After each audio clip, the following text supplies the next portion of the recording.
Israeli operation rising line का जवाब Iran का ऑपरेशन वादा सादिक सोम। तेल अवीव समेत वसती इजराइल के शहरों पर ईरान के 200 से जायद बैलिस्टिक मिसाइल हमले।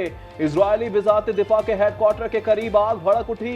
ईरान का इजरायली फौजी हेडक्वार्टर जौहरी मरकज तबाह करने का दावा। 4 इजरायली शहरी हलाक, 90 से जायद जख्मी, 9 इमारतें मुकम्मल तबाह।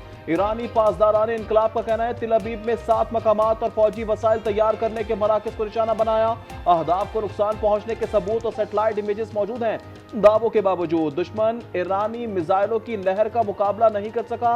इस एयरबेस को तबाह कर दिया जहां से फलस्तीनियों पर बमबारी की जाती थी।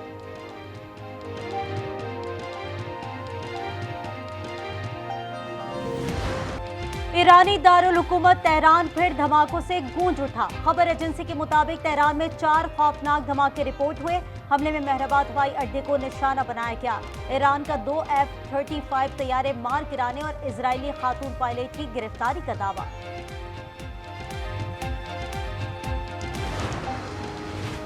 ईरान के ज्यादातर बैलिस्टिक मिसाइलों को फजा में ही तबाह कर दिया। इजरायली वजीर आजम का दावा। इजरायली वजीर दिफा कहते हैं ईरान ने शहरी इलाकों पर मिसाइल दागकर सुख लकीर पार की। ईरान को खमियाजा भुगतना होगा। कौम ये बात जान ले और इत्मीनान रखे कि मामले में कोई कोताही नहीं होगी। ईरानी supreme leader Ayatollah Ali Khamenei का पैगाम। कहा इजराइल ईरान पर बमबारी के नताइज से बच नहीं सकेगा। मुसल्लह अफवाज सयूनी दुश्मन पर कारी ज़र्ब लगाएगी।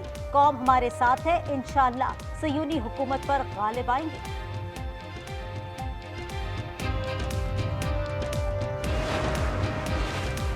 अमेरिकी सदर डोनाल्ड ट्रंप का एक बार फिर ईरान को एटमी डील का मशवरा। सोशल मीडिया पर बयान में कहा 2 माह पहले ईरान को मुआहदा करने के लिए 60 दिन की मोहलत दी थी और उन्हें ये कर लेना चाहिए था। आज 61वां दिन है। इन्होंने मेरी बात नहीं मानी। अब शायद उनके पास दूसरा मौका है।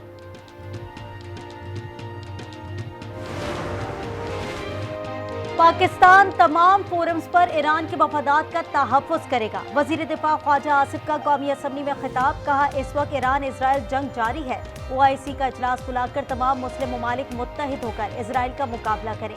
मुस्लिम दुनिया मुत्तहिद ना हुई तो सबकी बारी आ जाएगी। सलामती कौंसिल का हंगामी इजलास बेनतीजा खत्म। पाकिस्तान की जानिब से इजरायली हमलों की शदीद मजम्मत। पाकिस्तानी मंदूब आसिम इफ्तिखार ने कहा ईरान को अपने दिफा का हक हासिल है।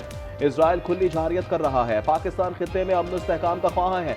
ईरानी मंदूब आमिर सईद ने कहा इजराइल ने ईरान की खुद मुख्तारी की खिलाफ वर्जी की है। अमरीकी मंदूब बोलिंग अमरीका ईरान को जौहरी हथियार रखने की इजाजत नहीं देगा।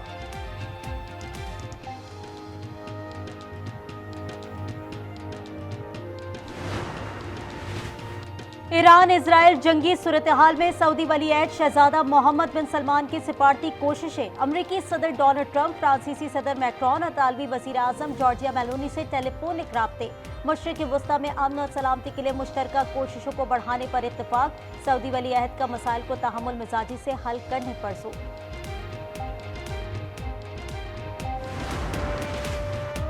हमें खबर मिली कि इजराइल ने ईरान की एटमी तंसीबात पर भी हमले किए। इंटरनेशनल एटॉमिक एनर्जी के डायरेक्टर जनरल कहते हैं बार बार कह चुके हैं कि एटमी तंसीबात पर कभी हमला नहीं होना चाहिए। ये न्यूक्लियर सेफ्टी के लिए इंतहाई खतरनाक होते हैं।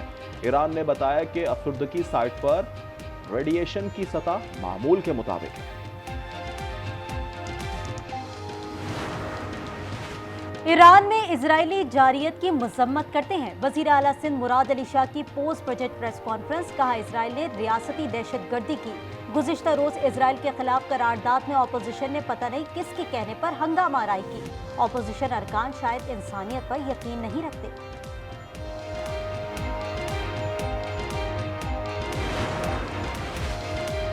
बानी PTI की 8 मुकदमात में जमात की दरख्वास्तें समात के लिए मुकर्रर। लाहौर हाईकोर्ट का 2 रुकनी बेंच 16 जून को समात करेगा।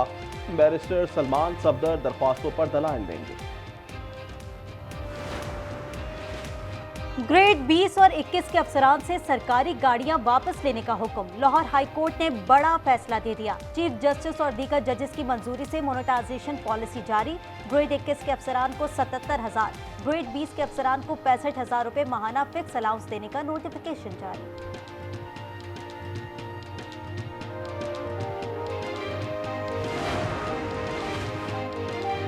कराची में एक बार फिर जलजले के झटके। कायदाबाद, मलीर, लांडी, शाह फैसल कॉलोनी में जमीन लरज उठी। जलजला पैमा मरकज के मुताबिक शिद्दत 3.2, गहराई 35 किलोमीटर रिकॉर्ड की गई।